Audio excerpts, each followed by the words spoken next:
is February 13th, 2024, and currently we are reading Perloo the Bold by AVI. And this is the third episode, so we're on chapter 3, Berwig the Big. It must be a big bunny.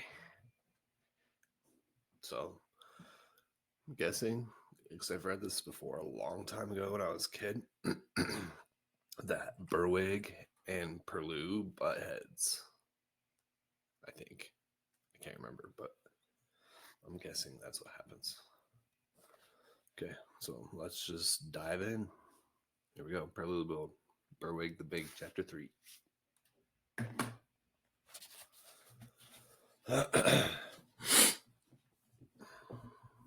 Inside the burrow, Lucapara flung her pike against the wall midst many other pikes, then began to hop hurriedly down a wide, well-lit tunnel. Perloo, brushing off the snow that had encrusted his smock, scrambled to follow. Though burrowed through the earth, the tunnel had vaulted ceilings. Its walls were smooth and covered with elaborate paintings of monomer life, with a particular emphasis on the wars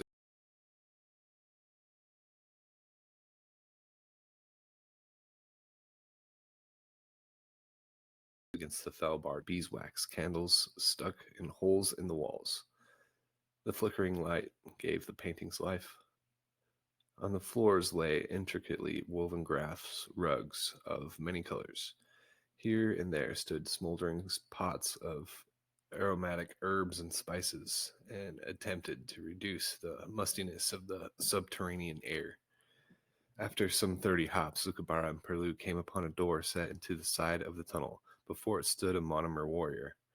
He was in armor, a slab of wood strapped over his chest, and wood stripes bound by leather thongs to protect the tops of his long feet. In one paw he held a long wooden pike. It too was tipped with thorns. We need to go this way, Lucabara whispered to Perloo. It's the fastest way to Jolene. She reached for the door only to have the warrior bar her way. Not permitted, he barked. Don't you know who I am? Lucabara asked. Lucabara, Jolene's first assistant. Well, she said, as if her title was authority enough. Sorry, the warrior snapped. This door remains closed, by order of Berwig. Perloo looked to Lucabara. Follow me, she whispered, with ill-concealed anger as she continued down the tunnel. Perloo, glancing back over his shoulder at the warrior, tried to keep up. Something is wrong, he whispered to Lucabara, isn't it? The hall will be crowded, was her reply. It's late feeding time. The great hall was the very center of the tribe's life. A vast room, it was used for communal dining, important general meetings, even army musters. Everything was made bright by an array of burning candles, as well as large fires blazing in hearths at both sides of the hall. Amidst more smoking pots of herbs and spices stood a score of warriors' pikes on the ready. Perloo was puzzled. In his previous visits to Jolene, there had never been so many warriors. It was in the great hall at the farthest end that the tribe throne, the satap, was placed on a raised platform. Made of stone, the satap was not just old, it was sacred to monomers. In all the monomer territory, it was the only sitting apparatus. The grantor sat on it when presiding over official and ceremonial gatherings. All other monomers squatted. Over it hung a carving of Magwat. At the moment, it was unoccupied. Mid-hall stood a very long table, laden with wooden trenchers heaped with grasses, roasted roots, nuts, and seeds, steaming mugs of teas, bowls of thick grain effusions of one kind or another, as well as clay pots of clotted honey were everywhere. The room shimmered with a savory warmth. Squatting before both sides of the table, hunched over food that they were devouring paw to paw, paw to mouth, were some 80 monomers, male and female, along with a fair number of cubs. They were clothed in a variety of fur smocks, All were bent forward, long ears crisscrossed across the table like a row of interleaved pikes. Since talking while eating was considered bad manners among monomers, none spoke. It was the sound of steady munching and grinding of food that filled the hall. Now and again, one of the eaters sat up straight and, with an intense, if a vacant, gaze, jawed furiously at his food. As Perlu and Lucabara hopped down the length of the hall, no one paid them any mind, but at the far end of the room, at the head of the table, a large, stout monomer popped his head up. It was Berwig, Jolene's cub.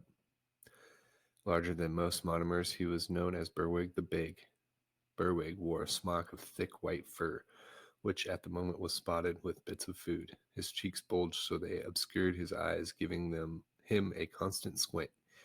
His whiskers, colored black with acorn dye, were elaborate, consisting of two long braided strands that extended to either side of his slack mouth before drooping down to his small chin. His ears were fat. On his long paws, he wore a multitude of chunky gold bracelets. First, he noticed Lucabara, then Perloo. The moment when he saw Perloo, his pink nose turned deep purple and his ears began to tremble. In haste, he ducked his head and conferred with the monomers at his side. After a quick nod, Berwig stood up. All eating ceased. Every monomer stared at Berwig with brown-eyed intensity. Nose quivering, glossy ears shaking like aspen leaves, Berwig hopped awkwardly to where Perloo and Lucabara were standing. Just behind him crept the old monomer with whom he had conferred. Sinius was his name, and he moved like a clinging shadow. Small even for a monomer, Sinius's face was cramped and pinched, as if he had just consumed a dish of pickled sour grass. He was tattered, he limped, he insinuated. Ever respectful, Perloo hastily pulled down his left ear. May the sun rise clear over your mountain, he said to Berwig. Berwig grinned nervously, revealing a mouth of gapped teeth. Well, well, he said in a loud, abrasive voice.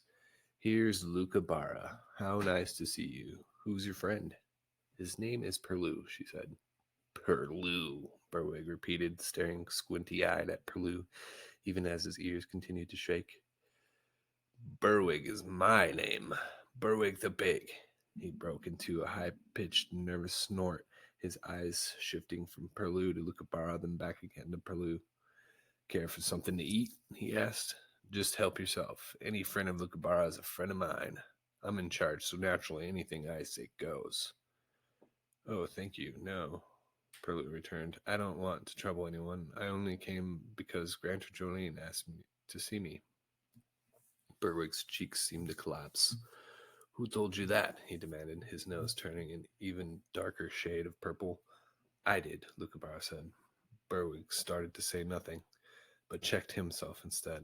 He turned to Sinius. The old monomer slipped forward, reaching up, pulled down one of Berwig's ears, and whispered directly into it. Berwig listened. As he did, his lips pursed. His cheeks bulged again, so that his eyes seemed to retreat into his face. When Sinius finished speaking, Berwig stood up and looked at Lucabara. Who, he demanded, gave you permission to fetch this Perloo?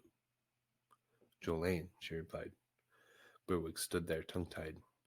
Sinius tugged at his smock sleeve. With a start, Berwig bent over, while more words were whispered into his ear.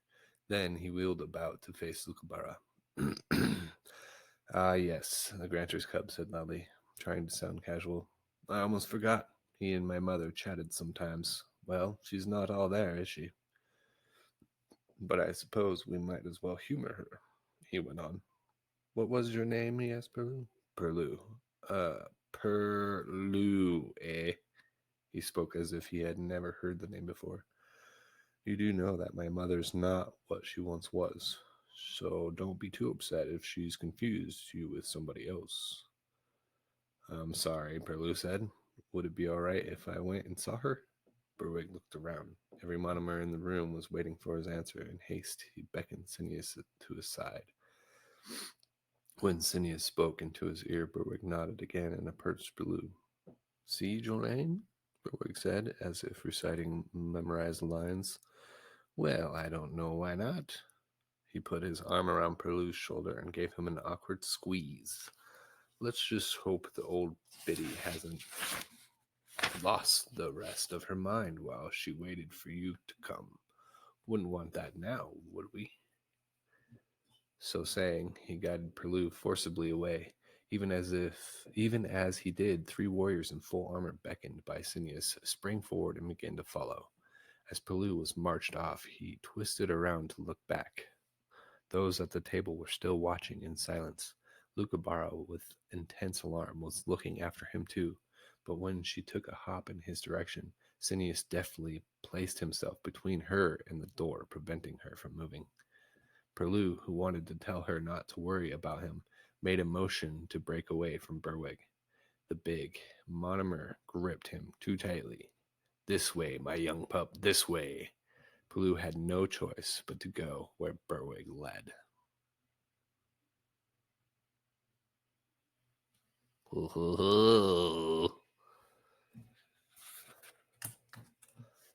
It's getting good. Check out my bookmark, by the way. It's an Ahsoka lightsaber. I got the other one in another book. Okay, decided to show that. Okay, so chapter 3. It's getting pretty good.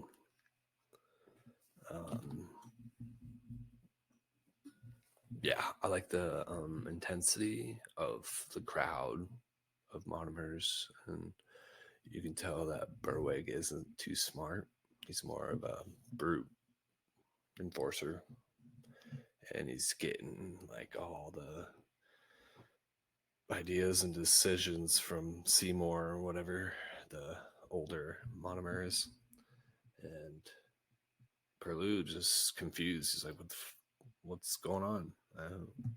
Okay, I'm just here to see somebody I used to know.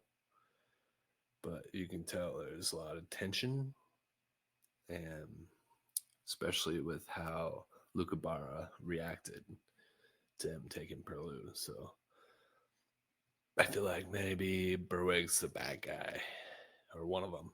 Anyway, so yeah, it's getting good. Perloo bold. Yeah, I don't know what to say to end videos, but we'll read it on the next one. See ya.